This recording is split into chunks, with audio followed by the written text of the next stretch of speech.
Good morning नमस्ते सबैजनालाई welcome to my YouTube channel. तपाईँहरू सबैलाई मेरो युट्युब च्यानलमा स्वागत छ। आई होप तपाईँहरू सन्चै हुनुहुन्छ होला। म पनि एकदमै सन्चै निकै आरामै छु। अनि आजको ब्लग मैले बिहानै स्टार्ट गरेँ। अनि आज थाहा छैन दिनभरि के गर्छु थाहा छैन, तर अहिले चाहिँ मसँग सँगै काम गरेर नेपाली दिदी हुनुहुन्छ। उहाँ चाहिँ मैले आज कति वर्ष भइसक्यो, मैले 1.5 वर्षभन्दा बढी भइसक्यो मैले थ्रेडिङ नै गरेको छैन। अनि त्यस पछाडि मैले कस्तो मलाई थ्रेडिङ गर्नु रहर लागेको छ, अब आँस दुख्छ होला भनेर भन्दै कुरा गर्दै थिएँ अस्ति हिजो काममा गर्दा। अनि दिदीले मलाई आउँछ त म गरिदिन्छु त तिमीलाई भन्नुभएको थियो। अनि त्यही भएर मैले आज चाँडै आउनु न त, हाम्रो काममा जानुभन्दा अगाडि मेरोमा आउनु, म खाना यतै पकाउँछु। अनि त्यस पछाडि थ्रेडिङ पनि गरिदिनु हजुरलाई मेरो। अनि त्यसपछि सँगै काममा जाउँला भनेर चाहिँ मैले उहाँलाई बोलाएको छु। अनि दिदी आउँदै हुनुहुन्छ होला अहिले, पछि कति बेला आउनुहुन्छ त्यही हो। अनि मैले उठेर भात बसाइसकेँ। अब तरकारी पकाउँछु। अनि तरकारी पकाएर रुम पनि सफा गर्नुपर्छ। थोरै 2-3 दिन भइसक्यो मैले रुमै सफा गरेको छैन। अलिअलि त सफा गरेको, तर डिप क्लिन चाहिँ गरेको छैन, किनभने मेरो बिहिबार छुट्टी थियो, शुक्रबार भयो, शनिबार भयो, आज आइतबार त भयो। अनि एक्लै बस्दा खासै रुम पनि केही फोहोर हुँदैन। त्यही नै हो, के हुन्छ। I will so you guys, stay tune. अनि मलाई चाहिँ रुम डिप क्लिन गर्नुपर्छ। यहाँ तल चाहिँ गलैँचा छ, यहाँ चाहिँ यस्तो खालको गलैँचा छ। अनि त्यही भएर म एक्लो मान्छेको पनि कपाल कति धेरै झर्छ हो। अनि यो भरि कपाल आएको छ। अनि त्यही भएर मलाई सफा गर्दाखेरि यो कपालहरू भन्नु चाहिँ मन पर्दैन। त्यही भएर कपाल चाहिँ सट्टै खानुपर्छ भनेर यहाँ ब्रसले घोड्दैछु म। सानो रुम छ, त्यही पनि कति छिटो फोहोर हुन्छ हौ, अचम्म झ्याबो लाग्छ मलाई त। यस्तो हो कि त्यही नै हो। भात चाहिँ पाकिसक्यो। अब त म तरकारी पकाउँदैछु। तरकारीको लागि चाहिँ आज आलु, अनि त्यसपछि च्याउ हाम्रो रेस्टुरेन्टमा आएको हुन्छ त, त्यो जङ्गली च्याउ त होइन, तर घरै बनाएको च्याउ, त्यस्तो खालको च्याउ फार्मबाट ल्याएको हुन्छ। अनि त्यही चाहिँ अनि च्याउ र आलु चाहिँ म पकाउँदैछु।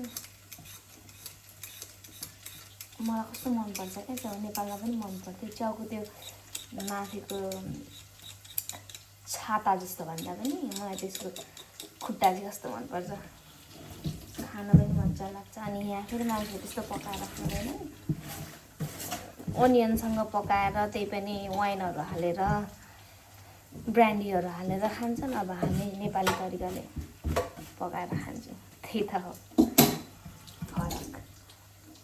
अनि यो अस्ति मैले रेस्टुरेन्टमा गएको थिएँ, मजाले केलाएर ठिक्क पारेर ल्याएको छु। अनि यहाँ चाहिँ मेरो तरकारी पाक्दैछ। म सबै सामानहरू रेडी बनाएको छु। मलाई फेरि खाना पकाउनुभन्दा अगाडि सबै सामानहरू ठिक्क रेडी पारेर मात्र खाना पकाउनु मन लाग्छ। के भएको भनेर बानी नै बेसी परेको छ। पहिला सबै काटकुट पारेर ठिक्क पार्छु। अनि त्यस पछाडि सब सामानहरू के चाहिन्छ सब निकालेर राख्छु। अनि बल्ल खाना पकाउँछु। आफ्नो स्किल होला नि त, होइन? त्यस्तै गर्छु मैले चाहिँ। खाना पनि रुममा हप्तामा 2 दिनभन्दा धेरै पाक्दैन मेरो। एक्लै पकाउन पनि मन लाग्दैन फेरि। एउटा साथी भएको पकाऊँ भन्दा पनि थियो, पकाऊँ मिलेर खाऊँ भन्दा छैन। अनि एक्लै त जाँगरै पनि लाग्दैन पकाउनलाई, न खानलाई। पहिला सुरुमा म आउँदा बेला झन् खानै मन नपर्ने मलाई एक्लै। अनि म दुब्लाएर त्यस्तो कति मोटो मान्छे म, जम्मा 43 किलो थिएँ नेपालबाट आउँदा बेला। अनि यहाँ आइपुगेर अनि काम सुरु गरेपछि 5-6 महिनामा त म दुब्लाएर 37-38 किलो मात्रै थिएँ क्या। अनि म यहीँ दुब्लाएर अनि कस्तो देखेको भन्दा म आजभोलि बरु म 43, 43.5, लगभग 44 पुग्न थालेको छु। भात खान्छु आजभोलि मिल्दैन, त्यही भएर पनि। पहिला त त्यही हो, रेस्टुरेन्टमा अलिअलि ब्रेडहरू खायो, के काचा कुचो खायो, अनि पेट भर्दा जस्तो हुने। अनि त्यो कामसँग खाना चाहिँ नपुग्ने भएको खासमा।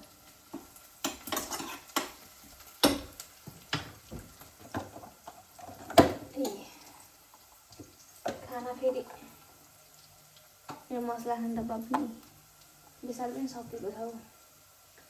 किनेर ल्याएको छु नि म त राख्नु बाँकी रहेछ।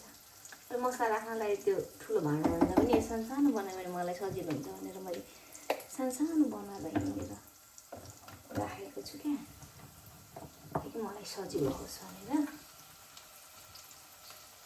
खै दिदी कति बेला आउँछ थाहा छैन। म चाहिँ खाना बनाएर रेडी गरेर दिदीलाई वेट सुमसुम सफा गरेर खाना बनाउँदैछु। अब दिदीलाई वेट गर्छु। खाना पनि पकाइसकेँ मैले। दिदी कहाँ आउँछु भनेको नि आउनु भएन।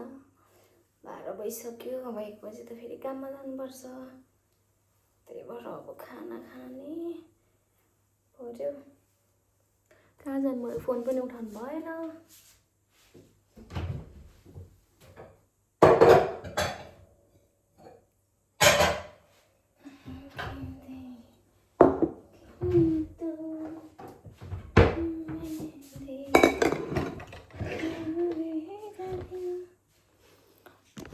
स्ट्यान्ड नभएर पनि मलाई गाह्रो छ हौ। यति धेरै भात पकाएको छु मैले। अब दिदी नआएपछि अब मैले एक्लै खाएर कहिले सकाउने भातलाई।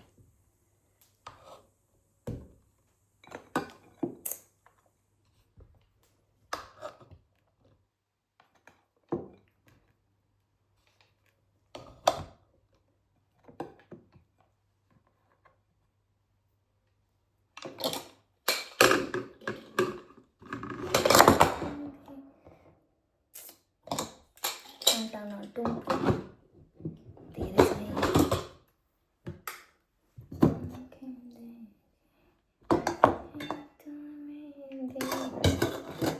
खाना खाने बेला गीत गाउनु हुँदैन नि। तर पनि मैले गीत गाइदिन्छु। मैले च्याउको तरकारी पकाएको। मलाई च्याउको तरकारी एकदम मिठो मिठो मिठो मिठो मिठो लाग्छ।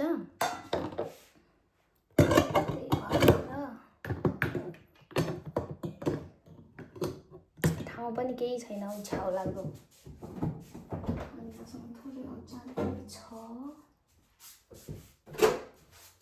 अचार पनि खानु थोरै।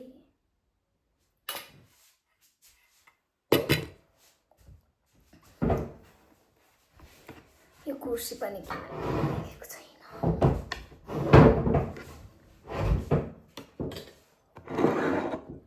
अब चाहिँ म भात खान्छु। मिठो भएको छैन थाहा छैन, तर खान्छु म। भोक लाग्छ मलाई कस्तो।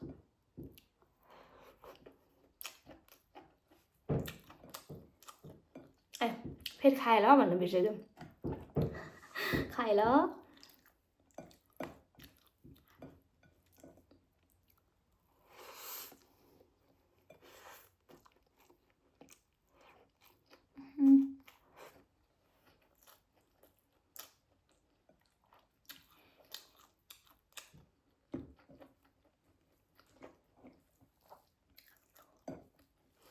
च्याउको तरकारी मलाई किन अति मिठो लाग्छ हौ।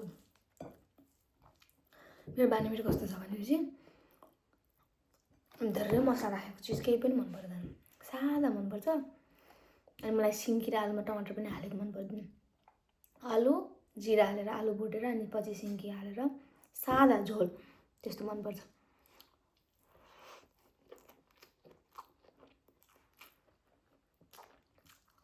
अनि बन्दा पनि मान्छेलाई कसैलाई बन्दामा झोल हालेको मन पर्दैन। सबले फ्राई गरेर खानु मन पर्छ हुन्छ।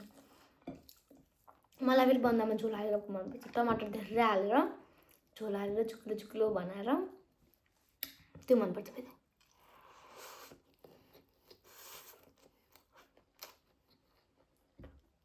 मान्छे ठ्याक्क अल्टर छ क्या।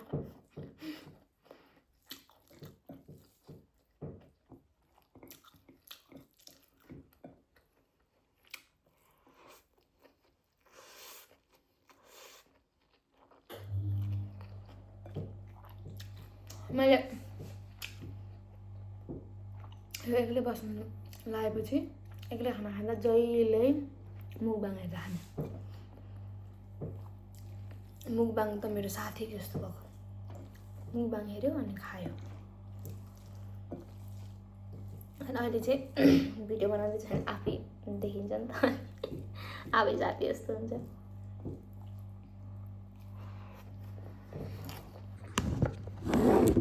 अझै खानासाना पनि खाइसकेँ अनि अब चाहिँ रेडी भएर काममा जाने हो दिदी पनि आउनु भएन दिदीले के भन्छ अरे म त निदाको निदै भएछु भनेर भन्नुहुन्थ्यो अनि आउँदिनँ अब म सिधै काममा आउँछु अब भ्याइँदैन पनि भनेर भन्नुहुन्थ्यो त्यही भएर नेक्स्ट टाइम मेरो थ्रेडिङ गर्नेको डेट पनि फेरि सरिहाल्यो फेरि मलाई अहिले नगरेकै ठिक छ न त फेरि गरौँ कि जस्तो पनि ला फेरि थ्रेडिङ गऱ्यो भने फेरि घरिघरि त्यो महिना गरिराख्दा फेरि यस्तो झ्याउ लाग्छ फेरि यस्तो दुख्छ त्यही पनि ब्युटी इज पेन भन्छन् कि र अब हेरौँ गर्छु कि गर्दैन त्यो पनि थाहा छैन अब कहिले हुने हो त्यो पनि थाहा छैन अनि अब काममा जाने हो काममा गएर अब म भिडियोहरू खिच्नु त खासै पाउँदिनँ होला किनभने काम धेरै छ अब ठुल्ठुलो होटेलहरू जस्तै मेरो काम यो मात्रै हो भनेर त्यही मात्रै गर्ने हुँदैन जे छ त्यही गर्नुपर्छ भाँडा थुप्रेको छ भने भाँडा धुनुलाई पनि हेल्प गर्नु पऱ्यो अनि त्यस पछाडि सरसफाइ पनि आफै गर्नु पऱ्यो प्रिपरेसन पनि आफै गर्नु पऱ्यो खाना पनि आफै गर्नु पऱ्यो अर्डर पनि आफै पठाउनु पऱ्यो सबै आफै गर्नुपर्छ हामी स्टाफ एकदम धेरै कम छौँ 5 जना 6 जना मात्रै छौँ त्यही पनि बिहानको र बेलुका त्यो बाटेर बस्दा बेला धेरै नै हुँदैनौँ हामी गाह्रो छ त्यही भएर त्यही नै हो अब के हुन्छ म भिडियो खिच्न पाएँ भने चाहिँ म भिडियो खिचेर हालिहाल्छु भिडियो खिच्न पाएन भने चाहिँ म यत्तिकै भिडियो एडिट गरेर पोस्ट गर्ने चाहिँ मैले सोचिरहेको छु हेरौँ के हुन्छ